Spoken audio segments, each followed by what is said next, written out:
انہیں دور فضا میں ایک شعلہ سا نظر آیا جو بھڑک کر نیچے کو جانے لگا۔ وہ گھوڑوں اور اونٹوں پر سوار ہوئے، ان کے کماندار ساتھ تھے۔ پہلے تو وہ آہستہ آہستہ چلے تاکہ کسی کو شک نہ ہو۔ ذرا سا دور جا کر انہوں نے گھوڑے دوڑا دیے۔ تماشائی میلے میں شراب، جوئے اور ناچنے گانے والی لڑکیوں اور عصمت فروش عورتوں میں اتنے مگن تھے کہ کسی کو کانوں کان خبر نہ ہوئی کہ ان کے دیوتاؤں پر کیا قیامت ٹوٹ پڑی ہے۔ چھاپا مار نے اس خطرے کی وجہ سے آتشی تیر چلا دیا تھا کہ حبشیوں کی تعداد زیادہ ہوگی، مگر فوج وہاں پہنچی تو وہاں 12-13 لاشیں حبشیوں کی اور 2 لاشیں چھاپا مار شہیدوں کی پڑی تھی۔ وہ برچیوں سے شہید ہوئے تھے۔ کمانداروں نے وہاں کا جائزہ لیا، پتھر کے منہ میں گئے اور تہہ خانے میں جا پہنچے۔ وہاں انہیں جو چیزیں ہاتھ لگیں وہ اٹھا لی۔ ان میں ایک پھول بھی تھا جو قدرتی نہیں بلکہ کپڑے سے بنایا گیا تھا۔ احکام کے مطابق فوج کو وہیں رہنا تھا، لیکن پہاڑیوں میں چھپ کر چھاپا ماروں نے ارارا کو گھوڑے پر ڈالا اور قاہرہ کی طرف روانہ ہو گئے۔ صبح طلوع ہوئی، میلے کی رونق ختم ہو گئی تھی۔ بیشتر تماشائی رات شراب پی پی کر ابھی تک مدہوش پڑے تھے۔ دکاندار جانے کے لیے مال و اسباب باندھ رہے تھے، لڑکیوں کے بیوپاری بھی جا رہے تھے۔ صحرا میں روانہ ہونے والوں کی قطاریں لگی ہوئی تھیں۔ میلے کے قریب جو گاؤں تھا وہاں کے لوگ بے تابی سے اس لڑکی کے بالوں کا انتظار کر رہے تھے جسے رات قربان کیا گیا تھا۔ اس قبیلے کے لوگ جو دور دراز دیہات کے رہنے والے تھے، پہاڑی جگہ سے دور کھڑے دیوتاؤں کے مسکن کی طرف دیکھ رہے تھے۔ ان کے بڑے بوڑھے انہیں بتا رہے تھے کہ ابھی پروہت آئے گا، وہ دیوتاؤں کی خوشنودی کا پیغام دے گا اور ان میں بال تقسیم کرے گا، مگر ابھی تک کوئی نہیں آیا تھا۔ دیوتاؤں کے مسکن پر سکوت طاری تھا۔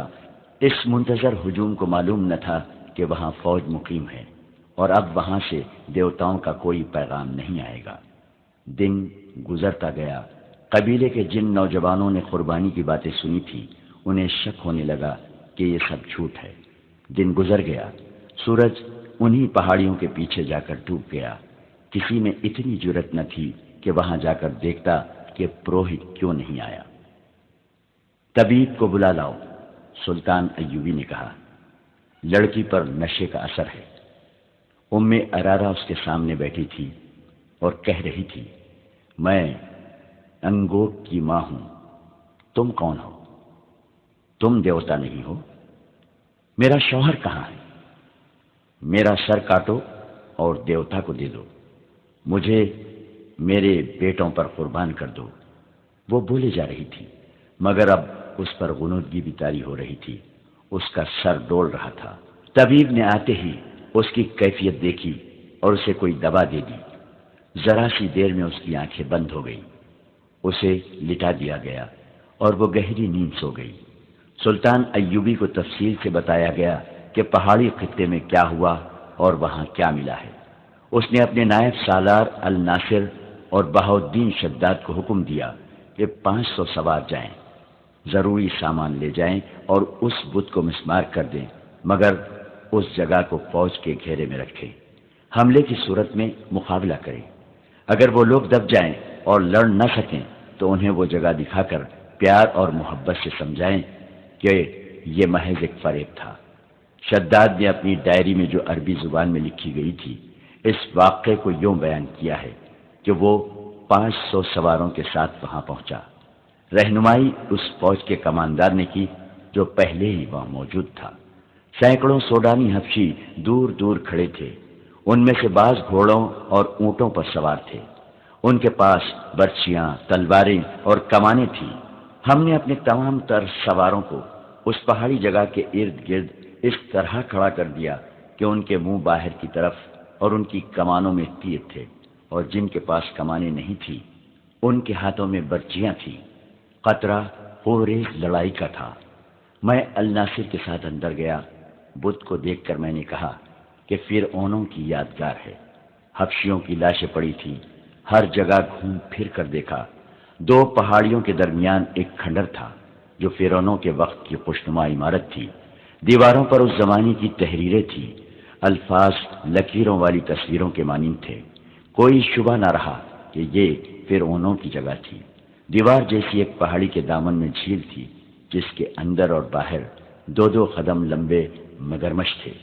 جھیل کا پانی پہاڑی کے دامن کو کاٹ کر پہاڑی کے نیچے چلا گیا تھا۔ پانی کے اوپر پہاڑی کی چھت تھی۔ جگہ خوفناک تھی۔ ہمیں دیکھ کر بہت سارے مگرمچھ کنارے پر آ گئے اور ہمیں دیکھنے لگے۔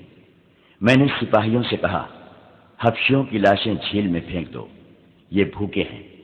وہ لاشیں گھسیٹ کر لائے اور جھیل میں پھینک دی۔ مگرمچھوں کی تعداد کا اندازہ نہیں، پوری فوج تھی۔ لاشوں کے سر باہر رہے اور یہ سر پانی میں دوڑتے پہاڑی کے اندر چلے گئے۔ پھر پروہت کی لاش آئی۔ اس نے دوسرے انسانوں کو مگرمچھوں کے آگے پھینکا تھا۔ ہم نے اسے بھی جھیل میں پھینک دیا۔ 2 سپاہی 4 سوڈانی لڑکیوں کو لائے۔ وہ کہیں چھپی ہوئی اور اریاں تھی۔ کمر کے ساتھ ایک پٹا آگے اور ایک پیچھے بندھا تھا۔ میں نے اور الناصر نے منہ پھیر لیے۔ سپاہیوں سے کہا کہ انہیں مستور کرو۔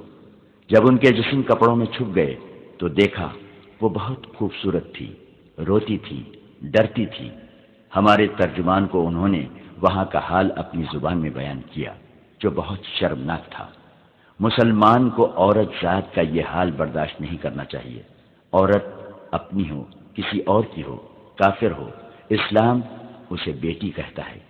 ان 4 لڑکیوں کا بیان ظاہر کرتا ہے کہ وہ فرعونوں کو خدا مانتی ہیں۔ ان کا قبیلہ انسان کو خدا مانتا ہے۔ یہ جگہ خوشنما تھی، سارے صحرا میں سرسبز تھی۔ اندر پانی کا چشمہ تھا جس نے جھیل بنائی، درخت تھے جنہوں نے سایہ دیا۔ کسی فرعون کو یہ مقام پسند آیا تو اسے تفریح کا مقام بنایا۔ اپنی خدائی کے ثبوت میں یہ بت بنایا۔ اس نے تہخانہ رکھا اور یہاں عیش کی۔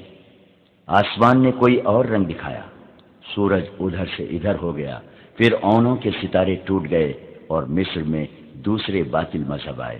آخر میں حق کی فتح ہوئی اور مصر نے کلمہ لا الہ الا اللہ سنا اور خدا کے حضور سرخرو ہوا۔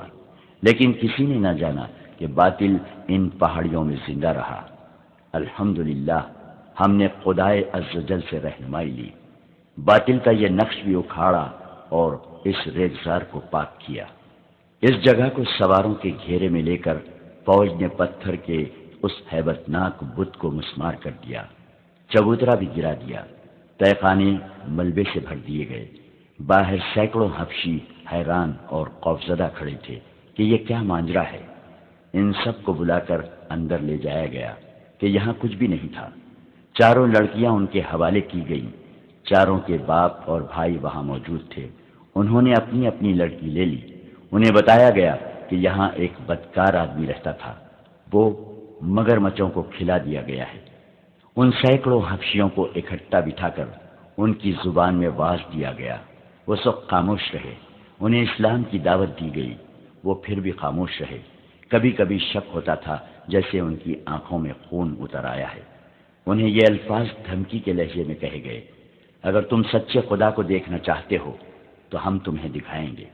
اگر تم اسی جگہ کو جہاں تم بیٹھے ہو اپنے جھوٹے خداؤں کا گھر کہتے رہو گے تو ہم ان پہاڑوں کو بھی ریزہ ریزہ کر کے ریت کے ساتھ ملا دیں گے۔ پھر تم دیکھو گے کہ کون سا خدا سچا ہے۔ ادھر قاہرہ میں ارارا ہوش میں آ چکی تھی۔ وہ اپنی داستان سنا چکی تھی جو اوپر بیان کی گئی ہے۔ کبھی وہ کہتی تھی کہ اس نے کوئی خواب دیکھا ہے۔ اسے ساری باتیں یاد آ گئی تھیں۔ اس نے بتایا کہ پروہت اسے دن رات بے آبرو کرتا تھا اور پھول کئی بار اس کی ناک کے ساتھ لگاتا تھا۔ ارارا کو بتایا گیا کہ اس کی گردن کٹنے والی تھی۔ اگر چھاپا مار بر وقت نہ پہنچ جاتے تو اس کا سر غار میں اور جسم مگرمچھوں کے پیٹ میں ہوتا۔ نازک سی یہ حسین لڑکی خوف سے کانپنے لگی۔ اس کے آنسو نکل آئے۔ اس نے سلطان ایوبی کے ہاتھ چوم لیے اور کہا، خدا نے مجھے بے گناہوں کی سزا دی ہے۔ میں اپنے گناہوں کا اعتراف کرنا چاہتی ہوں۔ خدا کے لیے مجھے پناہ میں لے لے۔ اس کی ذہنی کیفیت بہت بری تھی۔ اس نے شام کے ایک دولت مند تاجر کا نام لے کر کہا کہ وہ اس کی بیٹی ہے۔ یہ مسلمان تاجر تھا۔ اس کا دوستانہ شام کے امیروں کے ساتھ تھا۔ اس وقت کے امیر ایک ایک شہر یا تھوڑے تھوڑے رقبے کے خطوں کے حکمران ہوا کرتے تھے جو مرکزی امارت کے ماتحت تھے۔ مرکزی امارت مرکزی وزارت اور خلافت کے ماتحت ہوتی تھی۔ یہ امراء 10ویں صدی کے بعد پوری طرح عیاشیوں میں ڈوب گئے تھے، بڑے تاجروں سے دوستی رکھتے تھے اور ان کے ساتھ کاروبار بھی کرتے تھے اور رشوت بھی لیتے تھے۔ ان کے حرموں میں لڑکیوں کی افراط رہتی اور شراب بھی چلتی تھی۔ ام ارارہ ایسی ہی ایک دولت مند تاجر کی بیٹی تھی جو اپنے باپ کے ساتھ 12-13 سال کی عمر میں عمرہ کی رقص و سرور کی محفلوں میں جانے لگی تھی۔ باپ غالباً دیکھ رہا تھا کہ لڑکی خوبصورت ہے، اس لیے وہ اسے لڑکپن میں ہی عمرہ کی سوسائٹی کا عادی بنانے لگا تھا۔ ام ارارہ نے بتایا کہ وہ 14 سال کی ہوئی تو عمرہ نے اس میں دلچسپی لینی شروع کر دی تھی۔ دو نے اسے بڑی قیمتی تحفے بھی دیے۔ وہ گناہوں کی اسی دنیا کی ہو کے رہ گئی۔ عمر کے 16ویں سال وہ باپ کو بتائے بغیر ایک امیر کی درپردہ داشتہ بن گئی، مگر رہتی اپنے گھر میں تھی۔ وہ دولت میں جنی پلی تھی، شرم و حیا سے آشنا نہیں تھی۔ 2-3 سال بعد وہ باپ کے ہاتھ سے نکل گئی اور آزادی سے 2 اور عمرہ سے تعلقات پیدا کر لیے۔ اس نے خوبصورتی، چرب زبانی اور مردوں کو انگلیوں پر نچانے میں نام پیدا کر لیا۔ باپ نے اس کے ساتھ سمجھوتا کر لیا۔ گزشتہ 6 سال سے اسے ایک اور ہی قسم کی ٹریننگ ملنے لگی تھی۔ یہ 3 عمرہ نے مل کر سازش کی تھی جس میں اس کا باپ بھی شریک تھا۔ اسے خلافت کی جڑیں کھوکھلی کرنے کی ٹریننگ دی جا رہی تھی۔ آگے چل کر اس سازش میں ایک صلیبی بھی شامل ہو گیا۔ یہ عمرہ خود مختار حاکم بننے کے خواب دیکھ رہے تھے۔ صلیبیوں کی مدد کے بغیر یہ ممکن نہ تھا۔ ام ارارہ کو نور الدین زنگی اور خلافت کے درمیان غلط فہمیاں پیدا کرنے کے لیے بھی استعمال کیا گیا تھا۔ صلیبیوں نے اس مہم میں 3 عیسائی لڑکیاں شامل کر کے ایک زمین دوز محاذ بنا لیا۔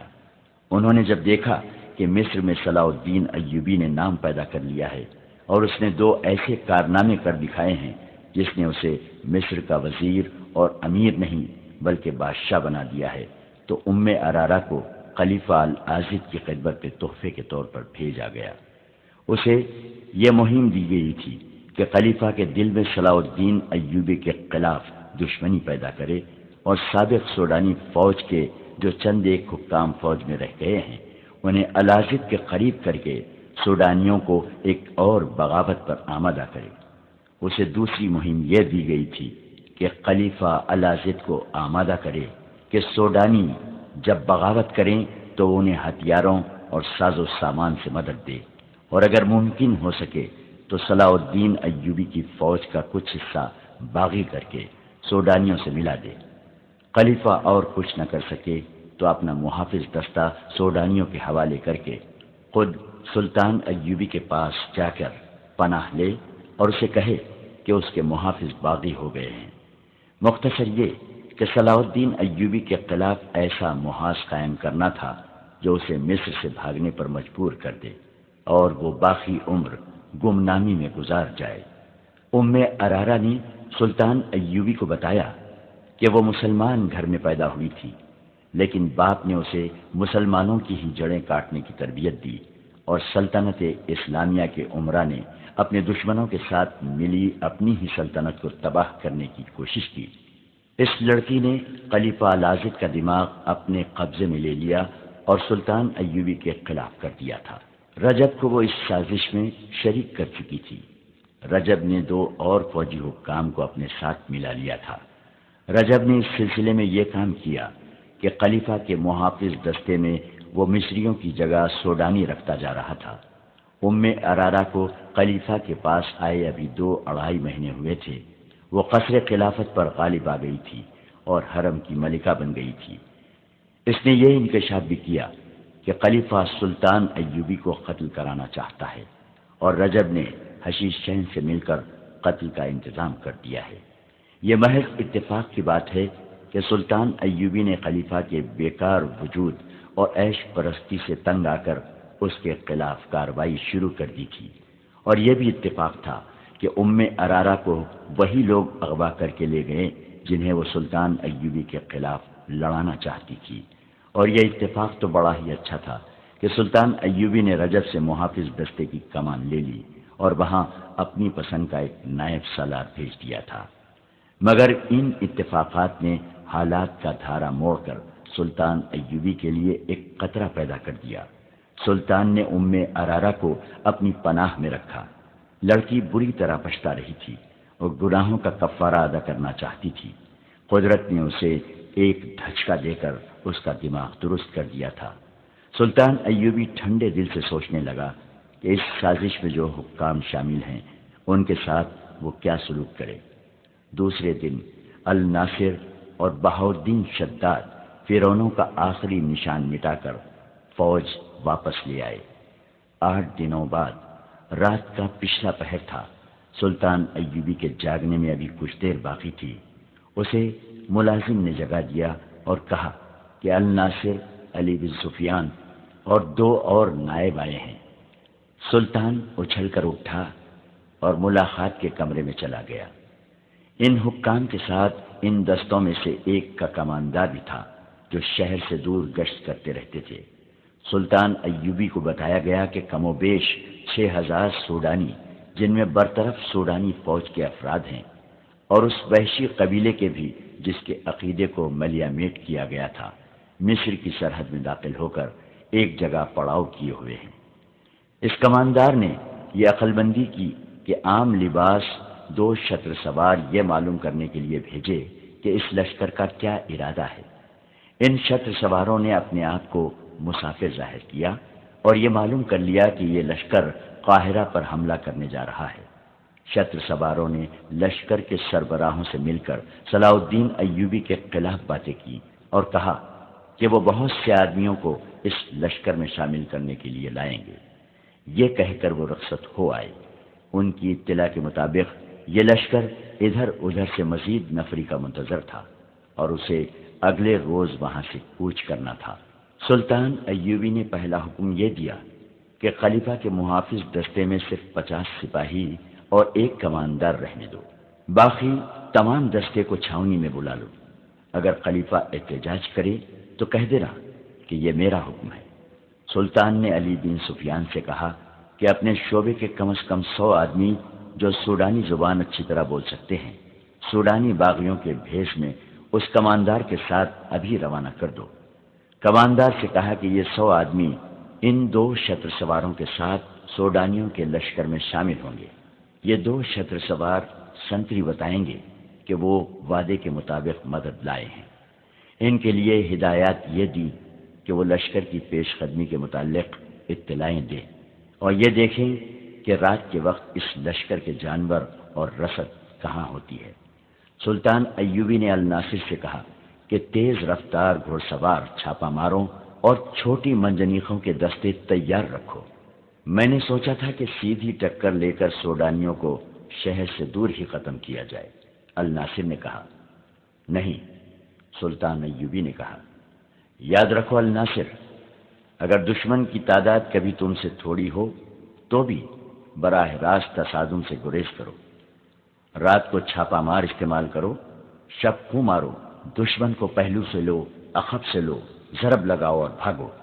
دشمن کی رسد تباہ کرو، جانور تباہ کرو، دشمن کو پریشان کرو، اس کے دستے بکھیر دو، اسے آگے آنے کی مہلت نہ دو، اسے دائیں بائیں پھیل جانے پر مجبور کر دو۔ اگر سامنے سے ٹکر لینا چاہتے ہو تو یہ نہ بھولو کہ یہ صحرا ہے۔ سب سے پہلے پانی کی جگہ پر قبضہ کرو، سورج اور ہوا کے رخ کو دشمن کے خلاف رکھو، اسے پریشان کر کے اپنی پسند کے میدان میں لاؤ۔ میں تمہیں عملی سبق دوں گا۔ اس لشکر کی یہ خواہش میں پوری نہیں ہونے دوں گا کہ وہ قاہرہ تک پہنچے یا میری فوج کے آمنے سامنے جا کر لڑے۔